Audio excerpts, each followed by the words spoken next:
Hey, you all, welcome back. Y'all already know what it is. You see the title of this video. This is Real Housewives of Beverly Hills, darling, season 11, episode 2. Before we get into it, I know I've been gone. My bad. I apologize. Me love you long time, but I got really busy. So June is going to be an extremely busy month for me. So be patient with me as I figure out what the filming schedule is going to look like. Because I'm just so busy. And for those of you who are new, welcome, love you much. Just to let you know, I have a full-time career, full-time external activities, and I'm married and I got 2 dogs. So I be busy, your girl be busy. So if you don't see a video every week, especially for June, bear with me. I'm gonna try to, because we are watching and we are discussing, yes we are, Real Housewives of Beverly Hills. Next disclaimer. I have not watched Beverly Hills since, well, I watched it last season, but before that, I watched maybe seasons 1 through 5.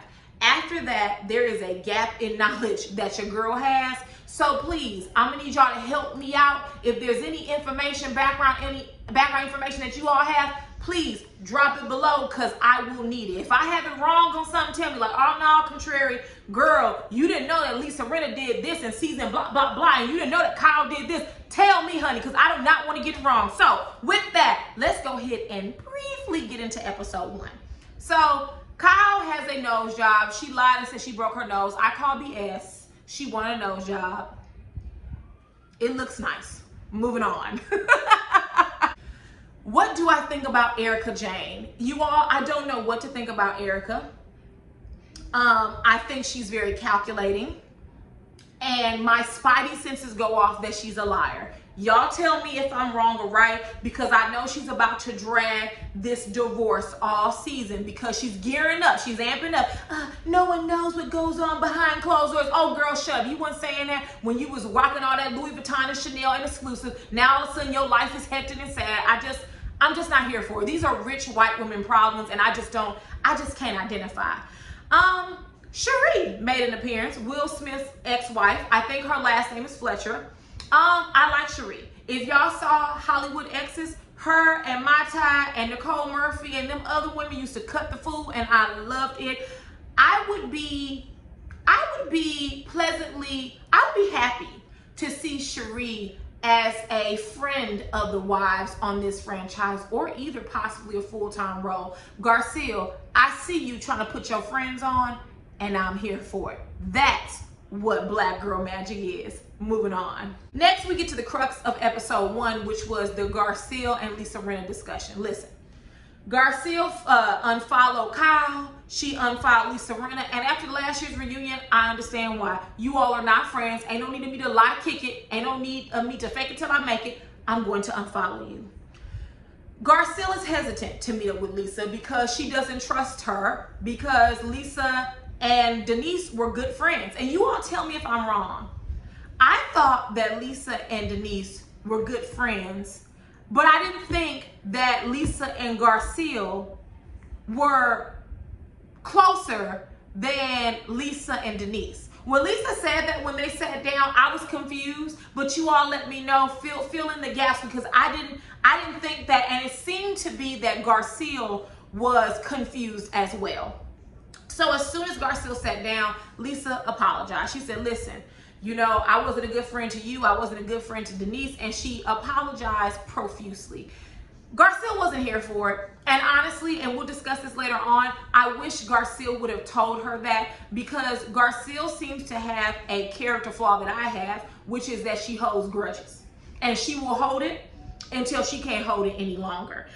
Because at the table, she said that she was willing to work on moving forward and rebuilding. She did tell her that she did not trust her, which is understandable. But when she said she was willing to work on rebuilding, it surprised me that when we got to the end of episode 1, she was telling Sutton that, you know, girl, no, you know, things didn't go great. I don't know why Lisa would tell you that. They didn't go great. I was like, but you just sat there and said y'all could move forward.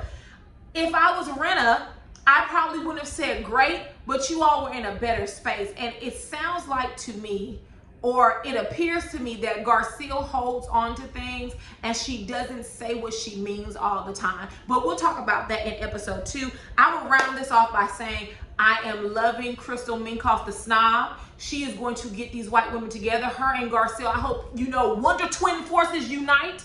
And y'all let these white women know, y'all can't be throwing around stereotypes. Y'all can't be saying certain things because you're not gonna do that, right? You gonna keep it cute or you gonna put it on mute. So now we are going to move on to episode 2. So listen, the episode jumps off. All of the ladies are excited to go to Lake Tahoe for a vacation.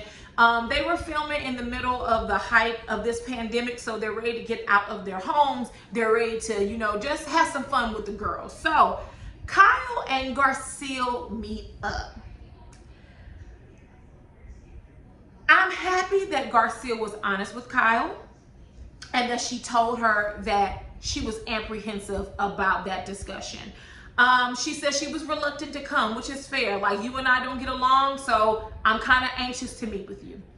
Kyle says, listen, I felt we got off on a good start. You know, I was hiding under your dress when I first met you and, you know, acting silly. But then I started hearing that you were talking about me, and I felt like you never gave me a chance. Garcelle says that she felt that Kyle didn't listen to her when she talked, which when I look back on last season, you all, from my memory, and once again, fill in the gaps for your girl. When I look back on it, I feel that Kyle and Garcelle, that their personalities just don't mix. It doesn't mean one is right or wrong. They just don't mix. And Garcelle didn't like Kyle. Kyle is an asshole. I think we all know that. I mean, the woman don't even treat her own sister right, let alone a stranger. Okay? This woman has turned against her own sister several times. The way she used to treat Kim was deplorable. You don't never treat your sibling like that, unless they're a messed up person. But Kim has substance abuse issues. The way you kept throwing things in Kim's face, that your husband was paying for her house, that she was like a second wife, like, girl, Kyle, you did too much. But Garcelle says where the tide changed for her was when they were at the reunion and Kyle accused Garcelle of not paying for the donation, right? And Garcelle said, listen, for the Black community, there's a stigma and a stereotype about us not being able to pay our bills, or just not paying them late, or not tipping. So when you accuse a Black woman of not paying for something, you know, she took that extra hard, because it's like, damn, like, would you have done a white woman that way? And Garcelle, I'm here to tell you, yes, Kyle would have done a white woman that way. If she will treat her own sister like shit, then you know she'll treat you the same way. So Kyle says that she didn't mean it like that, and that was not where she was going with it at all, which I believe Kyle. Y'all tell me if I should not. But I think Kyle was just being Kyle's messy self. Kyle cries every 5 seconds. You know, she got the white woman tears. Anytime you say something to Kyle, she break down crying over there. You can say, Kyle, there's a stain on your shoe. She's going to cry, right? Because that's her defense mechanism. But I don't felt she did that because Garcelle was Black. Now, y'all tell me if I'm wrong, because I got that gap there. But she did appreciate that Garcelle shared her story with her. And I appreciate with Garcelle being honest. Like, you just don't accuse a Black woman of not paying a bill. But Kyle did say that Garcelle rectified the situation, and that as soon as it was called to her attention, the payment was sent immediately. Moving on. Next, we get to Crystal and her household. And y'all, the star of the show is Miss Lucy. Lucy runs the house, she runs the calendar, she gets the girls together, she tells the children what to do, she tells the brother what to do, she tells Crystal what to do, she tells the husband what to do. I loved Lucy, and I also love Lucy and Crystal's interaction. Moving on. Next, we are at Lake Tahoe for the trip finally, and it was awkward because Garcelle shows up and her bestie, Lisa Rinna, is sitting there, right? I mean, as Garcelle said, we're good at small talk. I'll do small talk. And then you think, okay, well, who's going to walk in next? Here comes Kyle. Why the producer set that scene up like that? Like, y'all know Garcelle don't like Kyle, nor does she like Lisa. Like, why would you put my sister through that type of torture? But anyways, we see Kathy Hilton. And I'm undecided about how I feel about her on the show. She looks very different. She's had a lot of work done. Because you guys have to remember, when I first was introduced to Kathy Hilton, it was when Paris Hilton and Nicole Richie were on TV. I forgot what the show was called, but y'all know what I'm talking about if you're in my age range. Kathy does not look anything how she used to look back then. I mean, I don't know how many lifts and snips and tucks she had, but baby, I did not. She is unrecognizable to me. I literally was like, who is that? Who is that? Kathy M. effing Hilton. So Kathy comes in and she says this is her first girls trip, that she normally only takes trips with her husband, which, you know, Kathy, your husband is wealthy, and I'm pretty sure there's a lot of hungry puppies, name that TV show. There's a lot of hungry puppies trying to get at the kibble. So do what you gotta do, Kathy. I'm not mad at it. So they board the plane. Garcelle is terrified of small planes, and honestly, I don't blame her. I am as well. I know anything can happen regardless of the size of the airplane, but I remember I was going to New York once, and I was like, oh, I wonder what our plane looks like, and I turned around, and when I tell you it was an airplane that was about this big, I almost collapsed. That whole flight, I was just holding on for dear life. I cannot stand small planes, and that flight actually was not a good one because our flight was delayed for like 5 hours. Like, it was a mess. I'm not even gonna rehash it. But anyways, they get to Lake Tahoe, and you all, it is gorgeous. I've been on a cabin trip before. I absolutely love cabin trips. If you have never been on one, please go as soon as possible. Matter of fact, one of my goals is to have my immediate family and my husband's immediate family plan like a Christmas trip, like a Christmas cabin trip, and like stay there for a week. Like, I absolutely love it. The cabin is like 17,000 square feet, but of course, the women have to find something wrong, right? Like, because of COVID, they don't have anyone to come and help them get their luggage, which, once again, rich white women problems. I've had people help with my luggage. I've had to carry my own. It is what it is, but it was funny to see them freaking out about it. As the guide is taking them around the house, he basically says that the later floor, the last floor, comes with a warning, and the warning is that, you know, bears have basically easy access. And honey, Garcelle snatches her bags up and she said, don't tell a black girl this, and she runs her behind to the second floor. And Garcelle, you and I are here, because if you tell me that there is an increased chance that a bear could be roaming around, baby, you lucky I didn't book a separate hotel that night. So kudos to you, Garcelle. Moving on. Next, we get to Kathy and Kyle. And this is also where I'll need a bit of a filler from you all. Apparently, Kathy and Kyle, they have not been speaking for quite some time.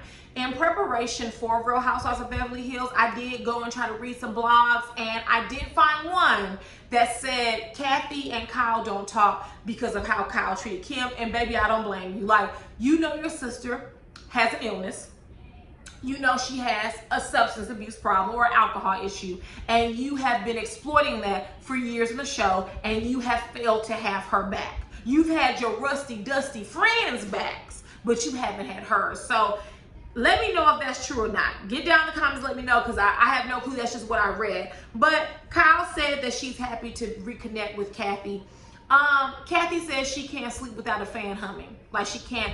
I actually have a cousin that sleeps with a fan blowing in her face 24/7.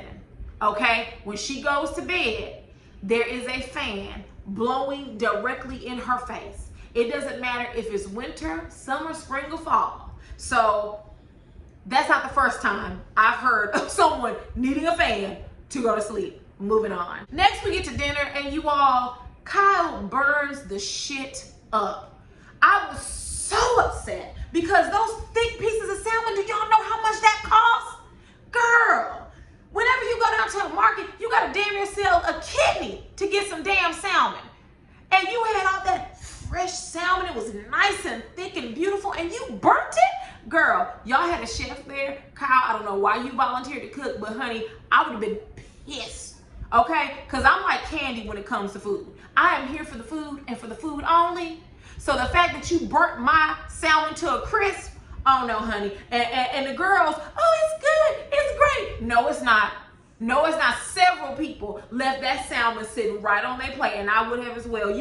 You burnt the salmon. How did you do that? Oh, and by the way, I know there's a discussion that it's either salmon or salmon. I say salmon. Does that make me crazy? Possibly. Next, we see that Sutton has brought everyone gifts, and technically, Lisa Rinna should have been the one to bring everyone gifts since it was her trip. But we know Lisa Rinna ain't got good sense, okay, let alone common sense. So Sutton bought everyone a flask, which I thought was such a cool gift. I have flasks. I like to collect flasks, or at least I used to like to collect them. Not anymore, not so much. But that's a good gift. And flasks can be very expensive, especially the ones that are custom, that have their initials or names engraved. And Crystal the Snob enters the chat. When they go to her 101, they say, well, you know, have you ever had a flask? Do you drink out of a flask? She says, no, I've never, darling, I've never drank out of a flask, darling. I said, girl. Crystal, ma'am, listen. I love a good snob on these TV shows. I love your wealth. I love all of that. But girl, we not going to play this game. You ain't never drank out of a flask, but you work for an escort agency. All right, moving on. Next, we get to the after dinner cocktails. And per Dorit, they are playing 2 truths and 1 lie. So I didn't get everyone's, but I definitely had to get Crystal, you know, Snob Life. Hey, we're going to start calling Crystal Snob Life, okay? Or Snobbery. So Snobbery says she's been arrested, she's been propositioned, and she's worked for an escort agency. And the lie was that she's been arrested. So she clarifies that she worked as an agency, not as an escort. But I think she was like one of those, you know, call me at 12 o'clock in the morning. Come talk to hot, sexy girls. That was Crystal, right? Which, just from that game alone, Crystal seems real interesting. But I feel like she has let the money kind of make her a prude or make her a snob, because you know she's, oh, I don't do that, and no, I don't drink from a flask, and oh no. But then we start to see these glimmers of her being a fun person, of her having color, of her being vibrant, you know, of her being opinionated. And so I want us to move past the snobbery, because I feel like when you move the snobbery away, Miss Crystal is going to be a fun time. Next, the other one I want to talk about is Erica. As I said earlier, Erica seems very calculated. I don't feel like she knows how to tell the truth. I think she lies. I just get that from her. I don't know much about her. I watched last season, and you know, she really didn't have she was a housewife, but she really didn't do much. But I just get calculated. That's the word that comes to mind with Erica, is calculated. Y'all tell me more about Erica Jane, because I don't know a lot about her except that she's going through divorce with her husband, who's a lawyer, and she's saying she didn't know anything. So, and I watched her last season. Something about her rubs me the wrong way. I don't know what it is. I'm not saying she's racist. I don't think it's anything like that. But something about her gives me liar. I don't know how to explain it. Moving on. Next, everybody's ready for bed, and we see that Garcelle meets with Rinna again. And she basically tells Rinna, like, listen, you know, we had our conversation, but as soon as I sat down, you just start talking and apologizing, and I didn't get to say what I wanted to say, which, that was BS, Garcelle. Because at any moment, you could have interjected, and you could have said, hey, Rinna, I'm glad you apologized. However, let's back up, because I want to tell you how I feel. Garcelle likes to hold grudges. I'm telling you what I recognize in myself, in others. So Garcelle tells Rinna that everything is not great, and that she wasn't able to say that she was a shitty friend to her and Denise. And Rinna took it well. She seemed rather perplexed, because we had a conversation. We said we were rebuilding, and now you're saying you still have an issue with me. And Rinna said, you know, I feel like you want to just stick it to me. And Garcelle said, yeah, maybe. And I was like, damn. Like, just tell Rinna and Kyle that you don't like them, that they're not your cup of tea, and that if you guys weren't castmates, you would never talk to them again. So then Garcelle brings up the racial issue, the racial component, and the stereotyping, which I'm gonna let y'all know now, these white women that watch the show, they're going to get real tired of Crystal and Garcelle. When I tell you that they are going to want to have Garcelle's and Crystal's head on a stick, baby, because you know when it comes to white privilege, white people cannot tolerate being told about their privilege and about racism and stereotypes and unconscious bias. Honey, they will melt to the ground before they admit that those things occur. But Garcelle told her, she said, you know, there's a stigma with black women always being angry. So basically all of Garcelle's life, she's gone out of her way to not be the angry black woman. And I think for me, that's why she holds a grudge, because she'll smile and say, okay, everything's okay, but deep down inside, she wants to say more. And Garcelle, I would implore you to always say more. Moving on. Next, we get to my favorite part of the evening with Crystal, Kyle, and Sutton. Let me tell you something. When we talk about allyship in action, bravo, Crystal. And I'm gonna walk you through. I took some notes. So they begin talking about Garcelle, and Sutton tells Kyle, like, listen, when you talk to Garcelle, you have to be real. You got to spit real talk. You can't come fake, Kyle. You can't be fake like you are. And Kyle's like, well, no. You know, I brought up the donation and how, you know, basically she brought it up on national TV at the reunion. The camera pans to Crystal's face, and Crystal goes, because she knew what we all knew, which is, girl, you told a black woman that she didn't get to your charity on national TV, très placé and not a good look, right? So Kyle says, wait, let me go back. Crystal asked Kyle, she said, did you regret doing that, right? And Kyle says, initially I did not, but when I spoke with Garcelle and she told me about the stereotypes around black people not paying their bills or not tipping, then I understood and I regretted it. And here comes Sutton.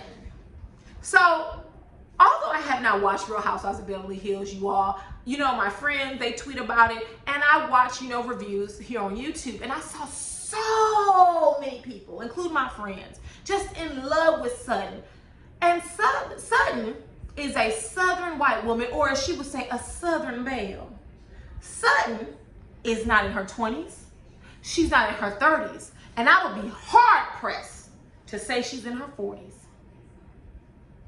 What generation do you think Sutton came from? There's no way you could think she's just this ally. So, in the words of Maurice from Love and Hip Hop Huntsville, baby, I was waiting on the other shoe to drop, and when it did, it said, boom! Sutton came around that corner and said, well, you know, Kyle, you know, I understand how Garcelle feels, but you didn't mean it like that.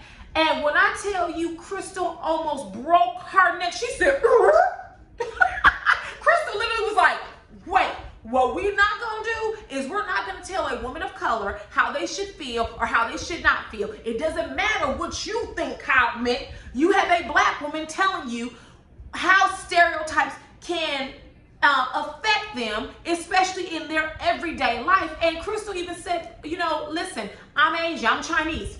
And I've had friends, and I'm assuming white friends, make Asian jokes and stereotypes, and it doesn't feel good. It doesn't feel good to be on the receiving end of that. And I don't know if you guys heard it because they were kind of over talking themselves, but Crystal even said, like, I could never speak to what it means to be a black woman because Garcelle's black and I'm Asian, but I understand it. I understand it. And then Sutton goes, well, I'm not doing this. And Crystal said, boo, you not doing what? I said, bring it to me, Crystal. I said, get her, Crystal, get her. I'm not doing this. She said, you're not doing what? I'm not doing the racism and the stereotype, you know. And I think Sutton was trying to say that whenever she talks, she's not talking about that. And Crystal said, that's easy for you to say. And I said, I'm just sitting here, I'm just as happy, and I'm smiling from ear to ear with Miss Crystal. I said, Crystal, you better put them in their place. You better tell them that is allyship in action. Garcelle was not there. She was not there to defend herself or offer her position. And Crystal stood in the gap and said, oh no, what we're not gonna do is downplay how another woman of color feels. Crystal attempted to even give examples with herself in hopes that Sutton and Kyle would catch the hint, but Sutton didn't catch it. So you know what? I deal with racial stereotypes all the time. How do you think I feel when I see rednecks on TV? And I said to myself, did Sutton just all lives matter this scene? Girl, don't nobody give a damn about no rednecks. That doesn't impact you in your daily life. No one looks at a white person and go, oh, those rednecks. But black people, every day we are fighting against bias and stereotypes and racism. And if you're a woman, might as well add sexism to that. If you're part of the LGBTQ plus community, you might as well add homophobia and transphobia to that. If you're an older woman, you might as well add ageism to it. Okay? If you have a disability or you have an other ability, should I say, you might as well add that to it as well. Don't sit here and talk to me about a redneck that you saw on TV. And Miss Crystal asked the $1 million question. She looked at Sutton, she said, are you one of those people that don't see color? And I said, go off, Crystal. So you all, that was the end of the episode, and I must say, thus far, I am loving Crystal. I hope she don't do nothing to mess that up.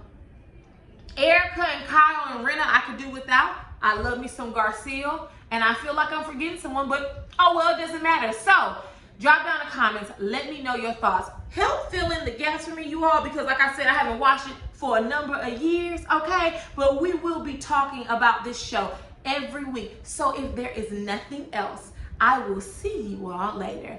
Mwah. Bye.